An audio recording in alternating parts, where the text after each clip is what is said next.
비타민 C 이야기를 하면 많은 분들이 이렇게 말합니다. 먹어야 좋은 건 알겠는데 막상 시작하려니 위가 쓰릴까 걱정되고 용량은 또 어떻게 정해야 할지 모르겠다는 것이죠. 사실 저도 처음에는 그랬습니다.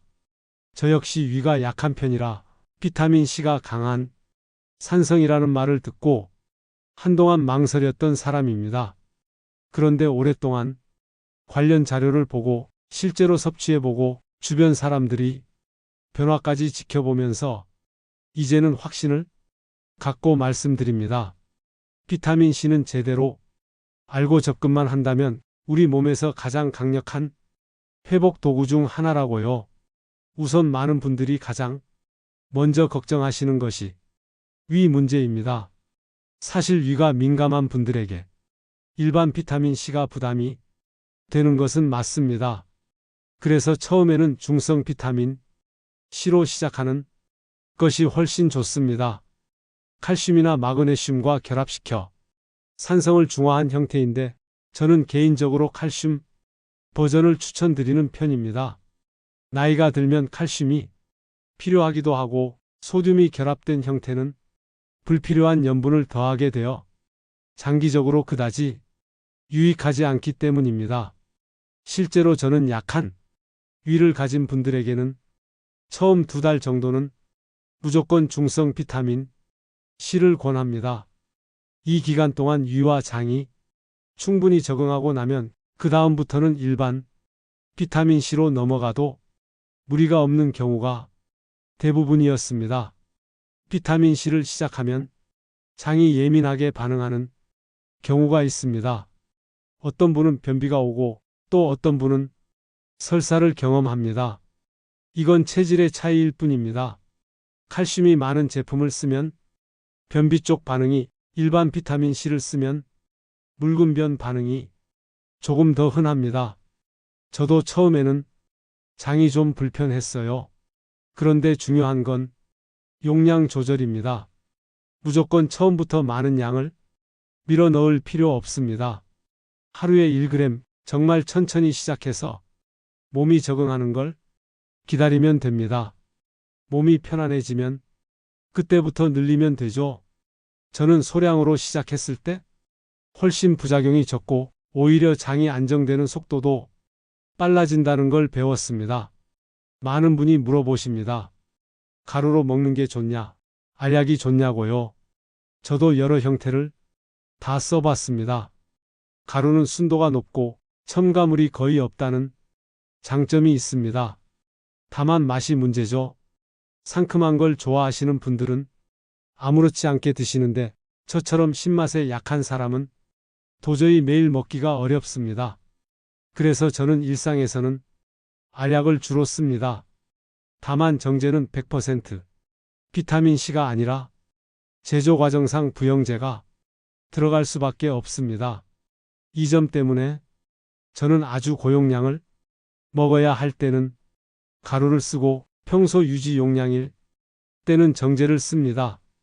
이렇게 적절히 혼합해 사용하는 방식도 꽤 현실적입니다. 섭취 시기는 정말 중요합니다. 저는 3끼 식사 때마다 나눠 먹는 방식을 추천드립니다. 이유는 단순합니다. 비타민 C는 혈중 농도가 빠르게 오르고 빠르게 떨어집니다. 보통 3시간 정도면 최고치에 도달했다가 6시간이 지나면 많이 떨어지죠. 그래서 하루 한 번 고용량으로 몰아서 먹는 것보다 적은 양을 여러 번 나눠 먹는 것이 훨씬 효율적입니다. 또한 식사 때 함께 먹으면 위도 덜 자극되고 음식 속에 섞인 발암 물질을 중화하는 효과까지 기대할 수 있습니다. 실제로 여러 연구에서 식사와 함께 비타민 C를 섭취했을 때 위 점막을 보호하는 역할을 한다는 내용이 반복해서 확인돼 왔습니다. 저는 이 부분을 굉장히 중요하게 생각합니다. 단순히 피로를 줄이기 위해 먹는 게 아니라 장기적으로 위 건강을 지키기 위한 하나의 전략으로 보는 것이죠. 제가 비타민 C를 통해 직접 경험한 가장 흥미로운 변화는 위상과다로 힘들어하던 지인들이 증상이 완화된다는 점이었습니다. 역류성 식도염이나 만성 속쓰림도 의외로 비타민 C 섭취 후에 좋아지는 경우가 적지 않았습니다. 처음에는 저도 이해가 안 됐습니다. 산성 물질을 먹었는데 속이 더 편안해진다고. 그런데 나중에 알게 된 사실은 간단했습니다. 비타민 C는 위산을 더 자극하는 게 아니라 염증을 줄이고 발암물질을 중성화하는 과정에서 위 환경을 안정시키는 역할을 하더라는 것이죠. 물론 모든 사람에게 100% 적용되는 것은 아니지만 저는 오랫동안 지켜보면서 상당히 일관된 패턴을 확인했습니다. 그 다음 질문은 대부분 이겁니다. 고용량을 먹으면 결석 생긴다던데 괜찮나요? 여기에 대한 제 대답은 명확합니다. 물만 충분히 마신다면 거의 문제가 없습니다. 결석은 수산이 몸에서 빠져나갈 때 만들어지는 문제인데 돌이 잘 생기는 체질의 사람은 비타민C를 먹지 않아도 계속 생기고 잘 안 생기는 사람은 웬만한 용량에도 문제 없는 경우가 많습니다. 저는 오히려 물을 얼마나 마시느냐가 더 중요한 요소라고 느꼈습니다. 특히 여름에는 탈수가 오기 쉬워 결석 환자가 더 늘어나죠. 비타민 C 때문이 아니라 수분이 부족해서 그렇습니다. 그래서 저는 비타민 C를 먹는 분들에게 꼭 강조합니다. 물을 1시간 간격으로 규칙적으로 마시라고요. 그것만 지켜도 대부분의 문제가 해결됩니다. 이제 많은 분들이 궁금해합니다. 그럼 얼마나 먹어야 하느냐고요? 저는 딱 하나만 기준으로 삼습니다. 몸이 편안한 범위에서 가능한 충분한 양입니다.